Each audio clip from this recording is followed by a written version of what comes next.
Good morning, or depending when you're watching this, good afternoon, good evening, or good night. My name's Ross, and as always told, I had a voice radio. So today, I am delighted to be showing you Lunala Prism Star. That's right, ladies and gentlemen. Yesterday, we looked at Solgaleo Prism Star, and I said there is gonna be a Lunala Prism Star. I showed you it was actually Bing, not Google, but a Bing translation, showing you that I'm pretty sure we're getting a new one today. And then, of course, it was revealed today. Not to be too boastful, but I totally called it. Now, there are actually 6 Prism Star cards coming in the upcoming Ultra Prism set. So this is not the last one we're going to get, but it is the second one. So let's just quickly recap the basic rules of Prism Star cards. You can only have one type of Prism Star card of that name in your deck. You can have one Solgaleo, one Lunala, but only one Lunala. It is a basic Pokemon, even though it's actually a Stage 2 in the real games. It's a basic in the trading card game.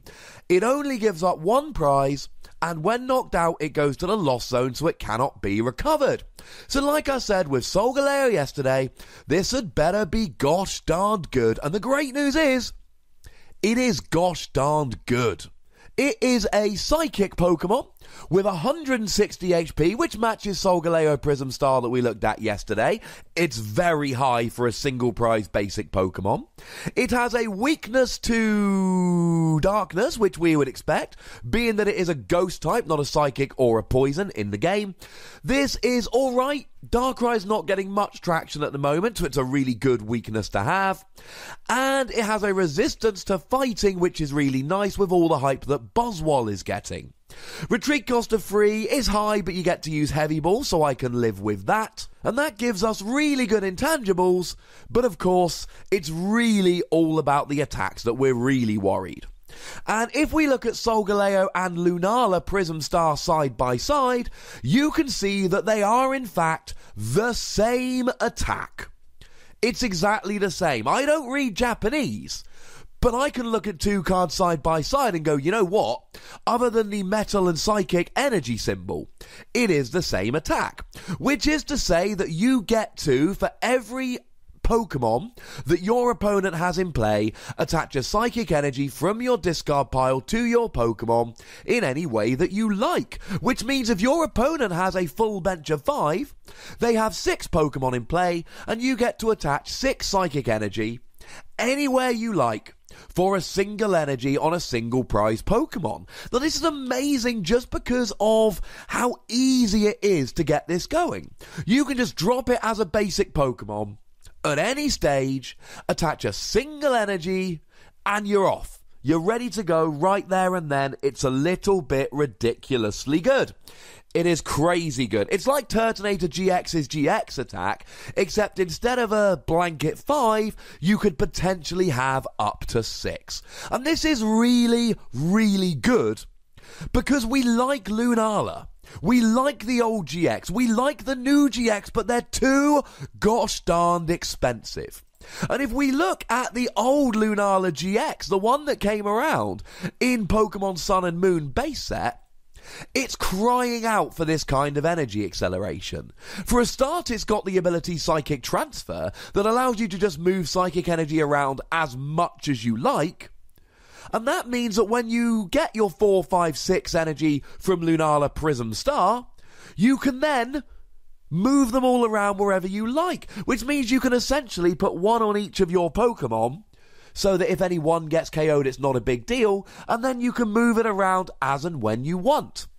Now, I'm still not a fan of Lunala GX's main attack. 4 energy for 120 is overpriced. I don't care that it stops your opponent healing, because you know what? In the format at the moment, people don't heal. They just use Ace Roller to pick up damaged Pokemon. I don't like it. But you then get access to the ridiculous Lunar Fall GX attack. Knock out one of your opponent's basic Pokemon that isn't a Pokemon GX. Which means it could be a Pokemon EX.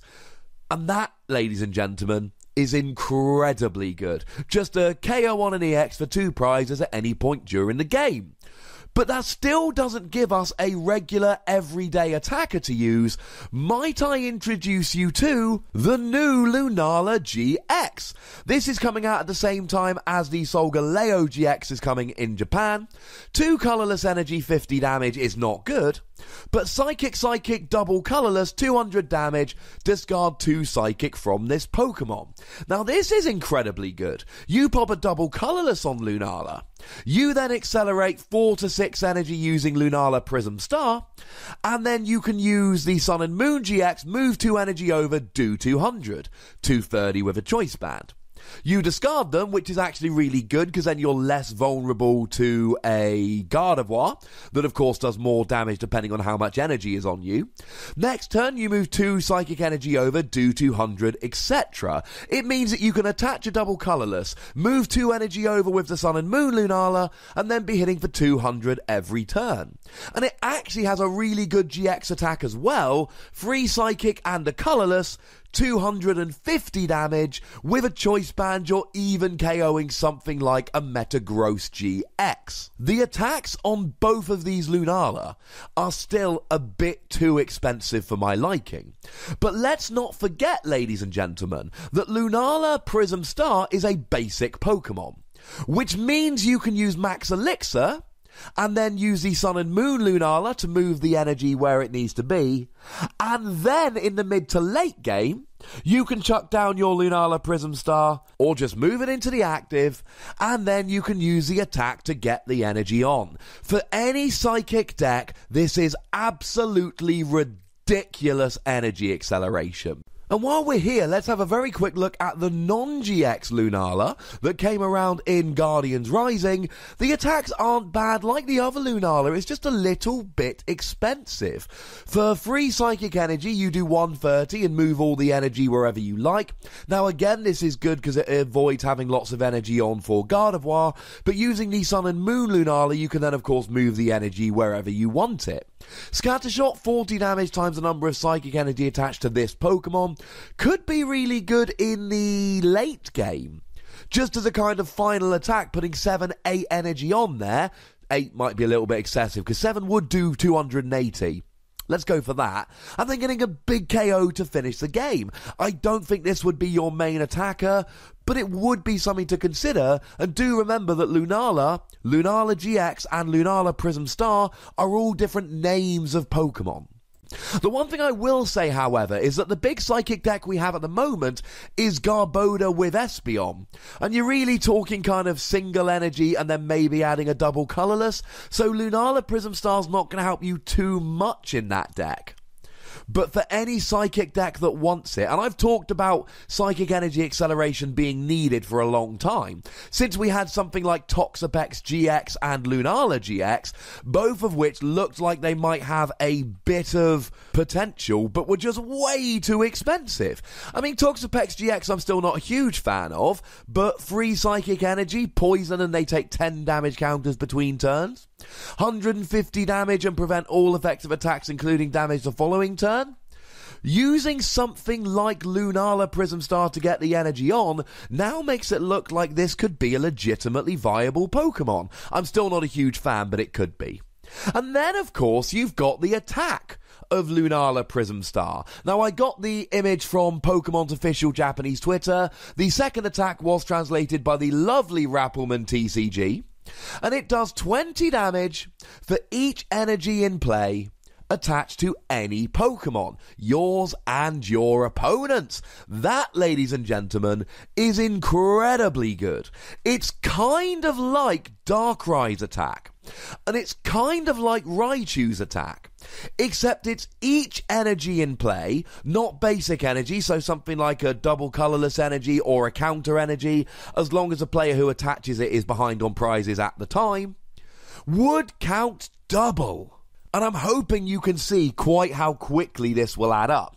All the energy on your field, all the energy on your opponent's field, and double colourless and counter energy count double. This is going to give you a really big attack at some point during the game. Biggest issue, it's for 4 psychic energy. And as much as I love this attack, I don't know if I like it as a 4 energy attack. Now, let's be clear, I know yesterday I said that Solgaleo as a 4 energy attack was quite nice. That's because it's got the new Solgaleo GX, which accelerates energy, and the old Solgaleo GX, which accelerates energy. This only really has Lunala Prism Star. The energy acceleration options are not quite as good. But this will add up very quickly. It is a great attack. And the thing I love about this, you don't have to use your first attack to accelerate energy to Lunala Prism Star. You can put the energy wherever you like and then move it back to Lunala Prism Star as and when you want to attack with it using Lunala GX from Sun and Moon's ability. This is pretty gosh darn good. Once again, and I did predict this on yesterday's video, I don't like it as much as I like Solgaleo Prism Star. I love the first attack, although outside of Lunala decks, I don't know where you're playing this, because the big psychic decks at the moment really are single energy. And I love the second attack, but for 4 psychic energy, without much extra energy acceleration, I don't know how much I'm loving it, but I do think it has potential at some point during the game. Either way, for a long time, people have really been wanting some good energy acceleration for these Lunala decks, and now we have them. It's not quite as good as Solgaleo Prism Star, but I'm giving this between 4 and 5 Wassies. We don't give half Wassies. That would be barbaric. In any psychic deck that really wants to accelerate energy, it's absolutely brilliant. It gives you a psychic deck which isn't weak to Garbodor, which is always a good thing, and it has got a really good second attack, even if it is a little bit expensive. These Prism Star cards are 1 in your deck, so you know they've got to be good. The first 2 so far have been, but we are promised 6 of these in Ultra Prism, so the great news is more are going to be revealed, and by now I'm hoping you know that when these are revealed, I will be here with a video telling you all about it and letting you know if it is in fact any good. What I need from you guys is very simple. Make sure you like this video, make sure you leave a comment below, tell me what you think about Lunala Prism Star, tell me what decks you think it would fit nicely in. Make sure you subscribe to this channel if you haven't done so already, and follow me on Twitch for some live action at twitch.tv/PTCGRadio. If you want to support the channel and get some of the now weekly bonus pods, a new one went up yesterday, you can do so at patreon.com/PTCGRadio. But by far the most important thing, as always, is to look after yourselves until next time. Thank you very much for watching. My name is Ross, and you've been watching PTCG Radio.